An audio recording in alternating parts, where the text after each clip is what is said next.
सबसे पहले हम बात करते हैं खेत का तैयारी।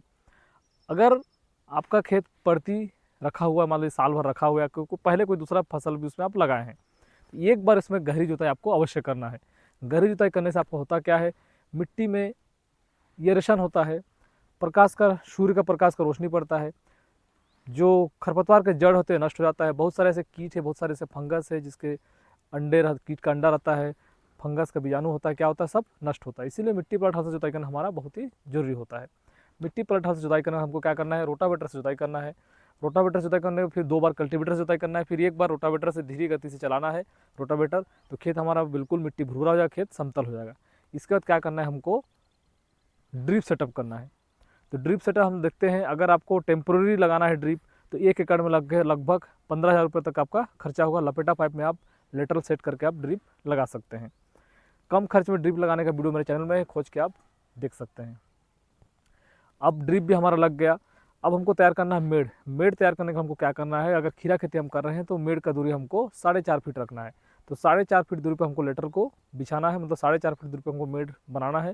ट्रैक्टर के द्वारा मेड़ बनाना है, कम खर्च में, लगभग 1 एकड़ हमारा 2.5 से 3 घंटा में मेड़ बन जाता है। अच्छे से बना जाता है। क्या करना है, मेड़ में कूड़ बनाना है। अगर ट्रैक्टर में कूड़ बनाने का सिस्टम है तो अच्छी बात है, अगर नहीं भी है तो हम फावड़ा के द्वारा या गैता के द्वारा उसको कूड़ को बना सकते हैं। मतलब मेड़ के बीच में फिर से नाली बनाना है। अब नाली में हमको डालना है खाद। खाद कौन कौन को डालना है, ये सबसे महत्वपूर्ण बात है। बहुत ही ध्यान से वीडियो को देखिएगा, मैं बहुत परफेक्ट जानकारी आपको देने वाला हूँ। खाद में हमको सबसे पहला खाद जो है, 1 एकड़ में 2 बोरा DAP लेना है।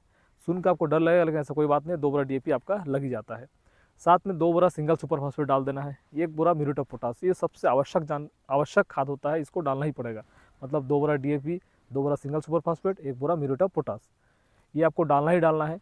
इसके साथ में अगर आपको माइक्रोन्यूट्रिएंट का मिक्सचर मिल जाता है, जिससे कैल्शियम, मैग्नीशियम, सल्फर, बोरान, या तो कॉम्बो किट आता है अलग अलग कंपनी का, जिसमें कई प्रकार के माइक्रोन्यूट्रिएंट का मिक्सचर होता है, उसको आपको 20 से 25 किलो प्रति एकड़ की दर से इसमें डालना है। ठीक, ये सब खाद जब डालते हैं तो उसी से आपको क्या करना है, एक ग्रेनुअल इंसेक्टिसाइड जो दानेदार कीटनाशक होता है, 4 किलो का 1 एकड़ की दर से 4 किलो आप उसमें उसको मिक्स कर देना है।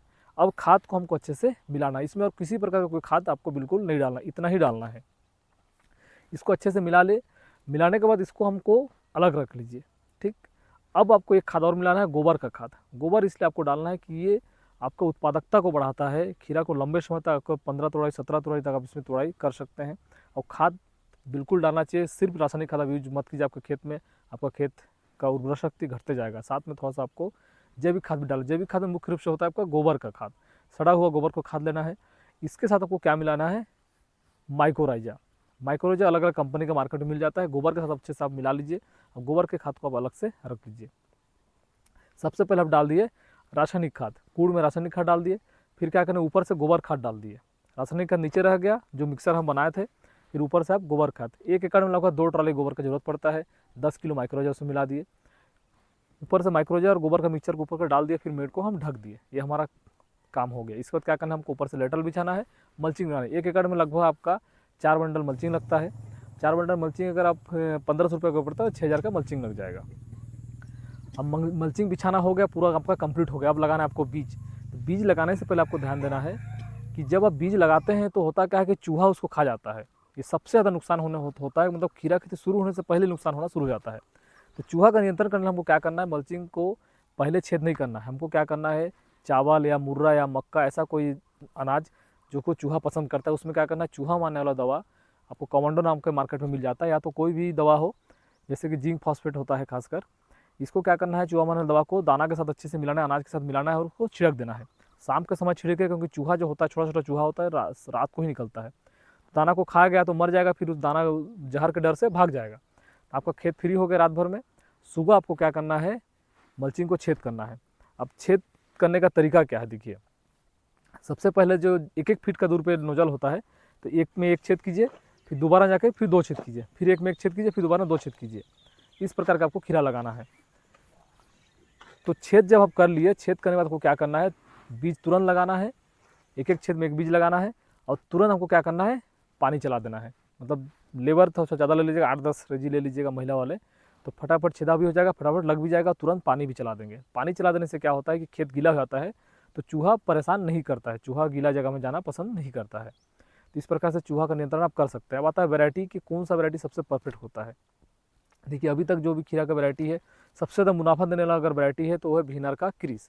क्रीस का सबसे बड़ा खासियत क्या है कि आज अगर 1 अप्रैल को लगाते हैं तो 28 अप्रैल को इस पहला हार्वेस्ट ये दे देता है। अच्छे किसान हैं जो प्रॉपर मैनेजमेंट करते हैं तो 28 दिन में ये पहला तोड़ाई कर देता है और 30 दिन में आपका हाईएस्ट तोड़ाई दे देता है।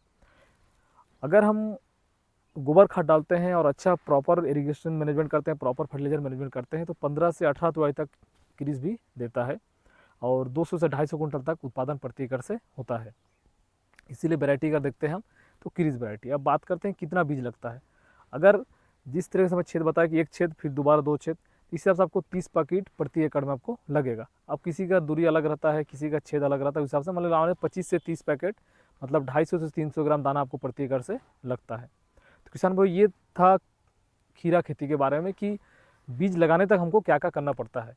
तो ये संक्षिप्त में जानकारी था। अगर जानकारी आपको अच्छा लगा तो वीडियो को लाइक जरूर कीजिएगा, चैनल को सब्सक्राइब कर लीजिएगा। अब हम बात करते हैं खर्चा के बारे में कि खीरा खेती करने में कितना खर्च होता है। अगर इसमें आप ड्रिप अभी लगा रहे हैं, जुताई कर रहे हैं, मल्चिंग लगा रहे हैं, बीज लगा रहे हैं, खाद लगा रहे हैं, लेबर का, फिर आपका स्टेकिंग का मतलब बांस खरीद रहे हैं, धागा लगा रहे हैं, सब चीज़ अगर नया करके करते हैं तो आपका 70 से 80 हज़ार रुपया में मतलब 1 एकड़ में 70 से 80 हज़ार में आपको खीरा खेती कर सकते हैं। तो दोस्तों मिलते हैं नेक्स्ट वीडियो में, तब तक के लिए नमस्कार, जय हिंद, जय भारत, जय छत्तीसगढ़।